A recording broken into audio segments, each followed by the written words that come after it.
Episode 94, Mind Over Matter.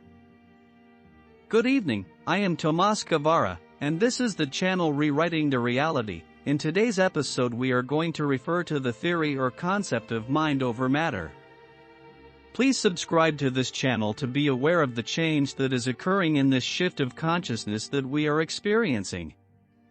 Just as I asked ChatGPT, I ask you, when and how did the theory or concept of mind over matter start? The answer I got is this. The concept of mind over matter has ancient roots, but its modern conceptualization is often attributed to philosophical and spiritual traditions.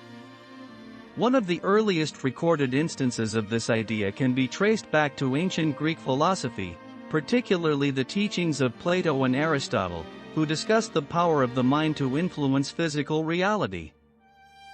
However, the concept gained significant traction and exploration during the emergence of various Eastern philosophical and spiritual traditions, such as Buddhism, Taoism, and Hinduism. These traditions often emphasize the interconnectedness of the mind, body, and universe, suggesting that mental processes can indeed have a profound impact on physical outcomes. In the Western world, the notion of mind over matter began to receive attention during the Enlightenment period, particularly with the rise of rationalism and empiricism. Figures such as René Descartes and John Locke explored the relationship between mind and body, laying the groundwork for further investigation into the power of mental processes. The concept also found expression in various religious and spiritual movements, such as Christian Science, New Thought, and the teachings of mystics like the 18th-century German philosopher and mystic, Emanuel Swedenborg. In more recent times, the concept of mind over matter has been explored in various scientific and pseudoscientific contexts, including parapsychology, psychosomatic medicine, and the study of placebo effects.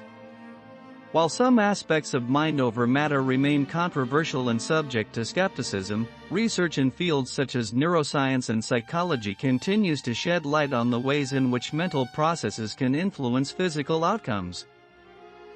The understanding of what the mind is has evolved over time and varies across different philosophical, psychological, and scientific perspectives. Here are some key viewpoints.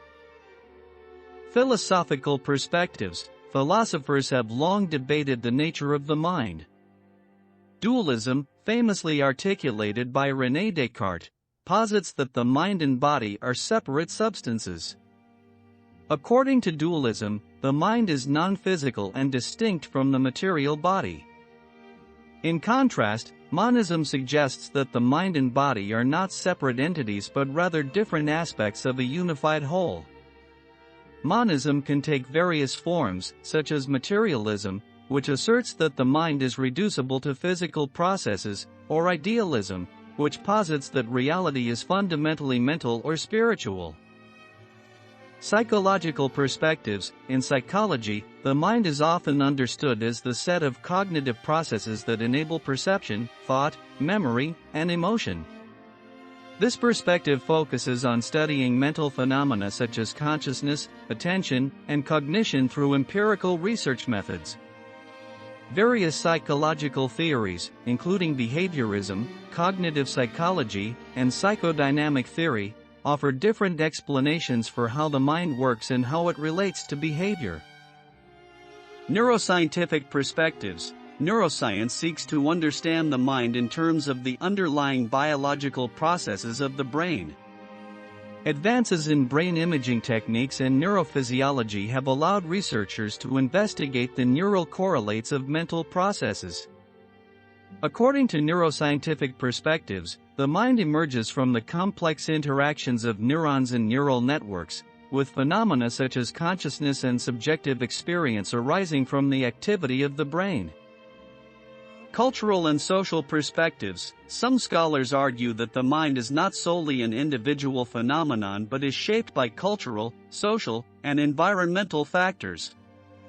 Cultural psychologists, for example, study how cultural beliefs and practices influence mental processes and behavior. Social constructivist perspectives emphasize the role of language, socialization, and shared meanings in shaping the mind. Overall, the understanding of the mind is multifaceted and encompasses philosophical, psychological, neuroscientific, and socio-cultural dimensions. While there is ongoing debate and exploration in these fields, a comprehensive understanding of the nature of the mind remains a complex and challenging endeavor. In summary, it's not accurate to say that nobody knows what the mind is, but rather that the nature of the mind remains a topic of ongoing investigation and debate across various disciplines. While there isn't a universally agreed upon definition or understanding of the mind, significant progress has been made in elucidating its workings from philosophical, psychological, neuroscientific, and socio-cultural perspectives. Each of these perspectives offers valuable insights into different aspects of the mind, whether it's through philosophical inquiry into the nature of consciousness, psychological research on cognitive processes, neuroscientific investigations into brain activity, or socio-cultural analyses of how the mind is shaped by society and culture. While there's no single, definitive answer to the question of what the mind is, ongoing research and interdisciplinary dialogue continue to deepen our understanding of this complex phenomenon. Did you agree with this answer? Probably you will say that yes, you agree with it. In episode 27, I explained what the mind is. I am going to repeat it here. You are the mind. Physically, you can observe the mind by looking at what we call our aura. This is the physical expression that we can see of our mind in this reality because our mind is greater than our physical reality. It encompasses all realities, physical and non-physical. The concept that we create our reality is often associated with various philosophical, psychological, and spiritual perspectives rather than mainstream scientific views. In scientific discourse, the notion of creating reality is typically approached with caution and skepticism, as it can imply a level of subjectivity and agency that may not align with established scientific principles. However, within certain scientific disciplines, there are ideas and findings that touch upon related concepts, such as perception, cognition, and the influence of mental states on behavior and well-being. For example, perception and reality. Research in cognitive psychology and neuroscience has demonstrated that perception is not a direct reflection of objective reality but is instead influenced by factors such as attention, expectations, and prior experiences. This suggests that our perception of reality is constructed by the brain based on incoming sensory information and internal cognitive processes. Placebo effect. The placebo effect is a well-documented phenomenon in which a person experiences a therapeutic benefit from a treatment that has no active ingredient.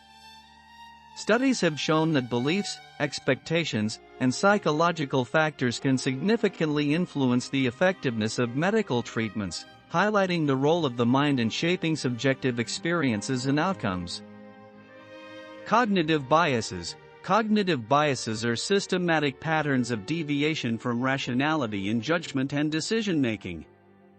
These biases can affect how we interpret information, make choices, and perceive reality, often leading to errors or distortions in our understanding of the world.